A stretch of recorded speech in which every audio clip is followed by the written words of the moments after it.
We're going to be talking about data visualization. So still under data analysis. What's data analysis? Let's go to the basics. So I'll say data analysis allows you to ask yourself intelligent questions and then answer those questions using data. That's why it's very, very because you're not just answering the question using okay, you're not just presenting your answers. You need to present your answers in a format that makes sense to your users, be it stakeholder or your normal users. So there are different techniques for data visualization, and depending on the type of question you want to answer. So these are some of the few techniques. We have the key metrics, you have comparative analysis, you have trend analysis, you have ranking analysis, variance analysis, contribution analysis, parental analysis, frequency analysis, and then correlation analysis. So all these analyses have their different visualization formats. So this like this like a cheat sheet. So key metrics. If you have your data, I think this is the first thing you will do to just get the key metrics. So key metrics is like trying to understand the data. You're trying to get the overall health of your business, trying to get the overall let me say the summary of the data. So key metrics or KPI is important to understand the overall health of the data. It helps you summarize the data. And if you want to visualize your key metrics, you visualize it using table or cards. So you see a lot of cards in your dashboard where they'll try to maybe put a total number of users or average cost, stuff like that. You see it in the card format, and then you have table. You can use table to also visualize your key metrics. So when you're doing with comparison analysis, it allows you to compare values of an item against another item. So in case you want to compare, let me see, you have. Let me make it more real life. Um, Take for example, Plenty Worker. We have different bus stops and you want to get the total amount of users per bus stop, you can compare the users and the bus stop in this format. So if you want to do those kind of comparison, the visualization tool you use is the column chart and the bar chart. Another good example of this comparison, maybe a male and a female in you want to get the traffic, you want to compare the number of males and females visiting your website, you can use comparative analysis. So column chart and bar chart can be used for What about number of users daily? Daily users. Can you use comparison? daily users. No, for the daily users, you will use your key measures because you're trying to get a total number of users. So it's like Right. Users varies per day. Do you okay, use key per metric? day. Don't we're gonna get that. That's trend. That's time series. So we're gonna get All right. that. So now you can actually what's the difference between the column chart and the bar chart? They are literally the same. One it's inclined, one it's horizontal, the other one is vertical. So this first one that is kind of horizontal is a bar chart, while the second is a column chart.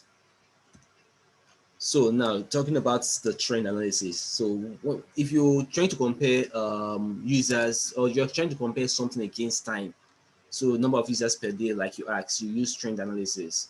So it allows you to understand how data changes over time. So trend provide insight to historical data and provide basics for forecast. So if you want to do that kind of analysis, if you want to do that kind of visualization, you use either line graph or area graph. Line graph, area graph, they are still similar. The difference is in an area graph, you shade the area of the line graph. So things underneath the line graph is being shaded. So this is your line graph. The one underneath is your area graph. So ranking analysis, it's very similar to comparison analysis.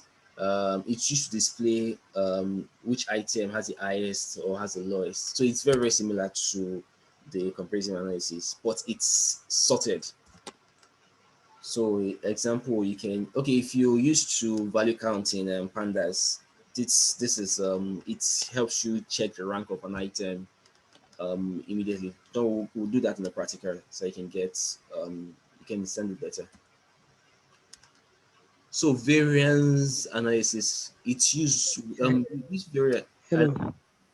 Hey, Yeah, okay, hello. all right. Yes, hello. Oh, yeah, I can hear you. Hello. Yeah, I don't know. I wanted to just find out like all what you are doing under the visualization. Are we just going to be using only uh, Python to do Okay. it? Yeah, yeah. I told you that we're going to be having modules. So for this module, for under data analysis and visualization, we'll be using only Python. But for the dashboard module, that's when we'll be using Plotly. Then we'll be using Power BI, Tableau, and then Data Studio. So Power BI, Tableau, and Data Studio, you don't really need to program. It's more like a drag and drop, but you still need to Okay, okay, clean your data very well. That's why this first part of data analysis is crucial. okay. Because what I was asking was, in case because that you mentioned that maybe in case you are doing a project or maybe on the data visualization, I was asking whether we could separate them. That's what I was. That's what I was asking. Okay, okay. If you're using for the assignment I'm going to give, you're going to use Python. Okay, On that, okay, assignment for the dashboard, you could use. You'll be free to use any tool for that. But now it's just Python. But this is like the foundation. If you can get the foundation right, getting data using drag and drop won't be an issue. All right, with variance analysis, it allows you to understand how much a data varies from another or how long it varies with time. So now you're comparing two datas. So you can visualize such type of data using a pivot table or a column chart, not just a column chart, just it will be measure of a column chart with a line graph, or you can use a side-by-side column chart, more like a stacked column chart, a stack bar chart. So this is an example of a pivot table. You know, you're comparing male and female against the default channel grouping. So this is most likely data from a website, because you can see page sessions, bounce rates, and this other one. This is a bar chart with a line graph. So you're comparing units sold with total transaction. You can see how this looks more appealing compared to this. So you need to know how to present your data in a format that will be not just makes sense to your user, but will still be more appealing. Now, contribution analysis. Now, this helps to calculate the percentage contribution of an item to a whole. So you want to see how much, let me use one real life example. Okay, yeah, you want to check which item is you spend your monthly, let me say your monthly spending. Which item has the highest spending? Do you spend more on transports, or you spend more buying groceries and stuff like that? So you can use contribution analysis for that. And the best form of visualization for this kind of analysis is your pie chart and your donut chart. And again, they are similar. The only difference is this looks like a donut. So frequency analysis. So many people confuse histogram with bar charts.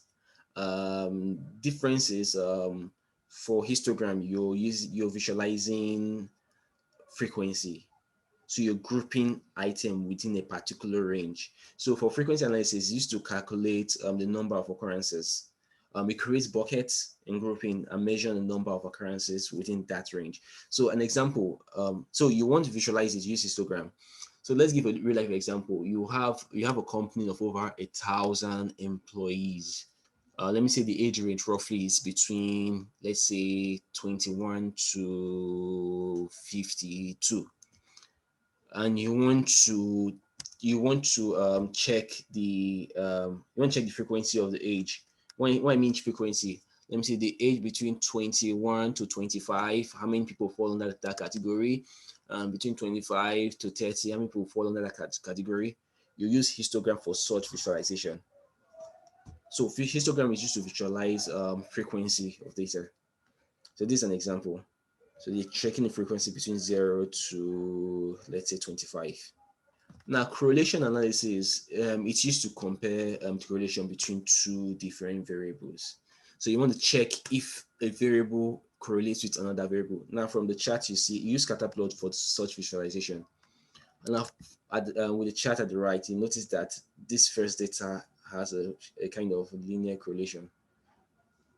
or positive correlation. Why there's like no correlation within this data. It's just scattered.